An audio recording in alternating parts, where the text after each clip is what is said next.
Here's a Hallicrafters S-77A receiver.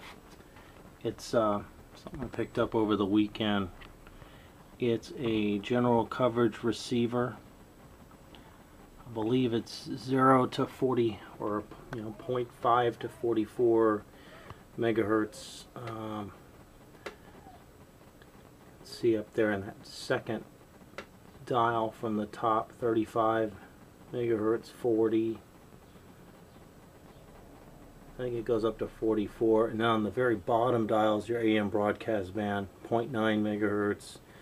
It's tuned to about 1200 kilohertz right now. Has the band spread. Radio's in pretty good shape. I'd give it, cosmetics aren't that great. I'd give it probably a B- on the cosmetics, but everything's here, all the tubes, all the knobs. I've had it plugged in here to test for a while, and it was playing for me a little bit last night, but not today. Probably something keeping it from working. I'll just go over the controls real quick. You've got the tuning. That doesn't work that great. That needs to be restrung. Band spread's completely unstrung, but band spread's like a fine tuning. This is sort of your coarse tuning on the left, and then you've got the fine tuning on the right, and I believe those are kilohertz markings there. In the controls, across the bottom you've got the RS sensitivity, the 4 bands, volume control, AVC, you can have manual or automatic volume or gain, a AM CW switch which turns on the BFO, a noise limiter, a power switch is integrated here with the tone control. You've got the AC off, and then the next 3 are powered on with high, medium, and low tone respectively. And the pitch control is the BFO oscillator frequency adjustment. And then you got a standby receive switch, which I don't believe cuts off all the high voltage to the tubes, because the speaker still buzzes even after you turn it off. And a headphone jack. Okay, on the back of the radio there's a 3-terminal strip there. I believe you can feed with single wire or twin lead cable to it. I believe that was the intention on that.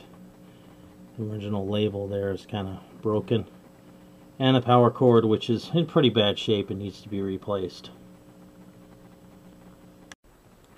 Okay, like on a lot of Hallicrafters receivers, it's built into a big heavy metal case.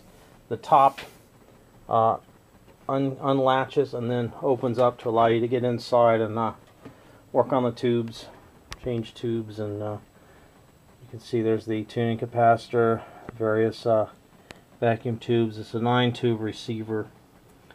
There's the band spread dial, there's the megahertz dial, and the dial cords. And speaker's in good shape.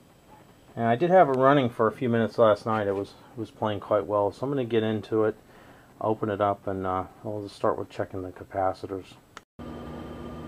Okay, well here's a look inside the radio, the chassis. As you can see, there's large number of paper caps, a paper electrolytic, and lots of those wax paper capacitors that are probably not in very good shape, and a few of these domino type capacitors. So a lot of work to do here, but try to get started on it, get a parts list together of what I need to order.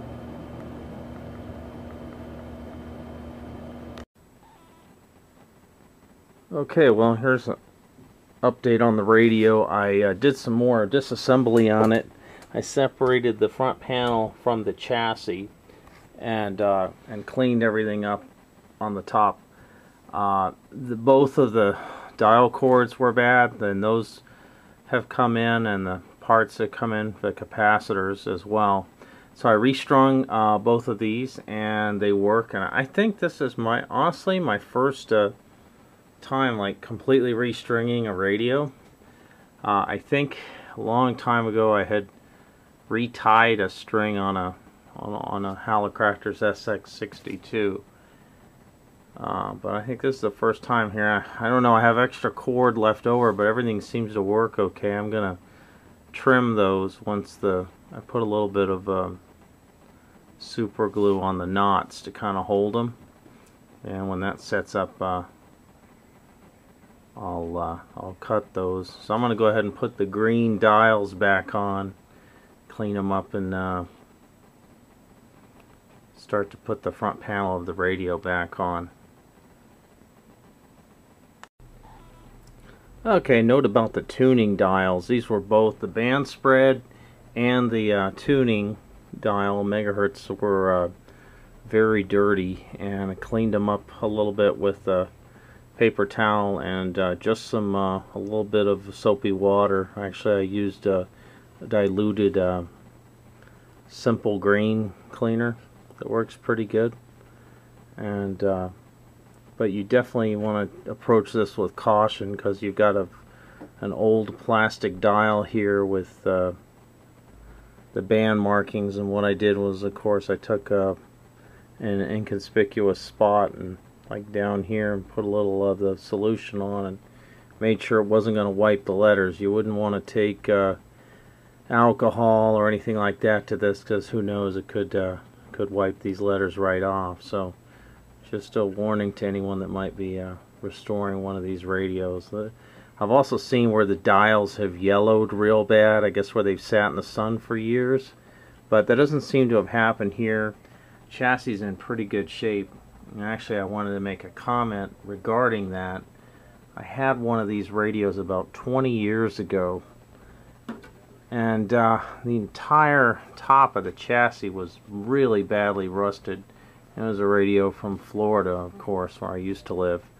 But this one's California style and very, very little rust. There's just a few tiny little spots on the underside of the chassis. So yeah, it's cleaning up pretty nice.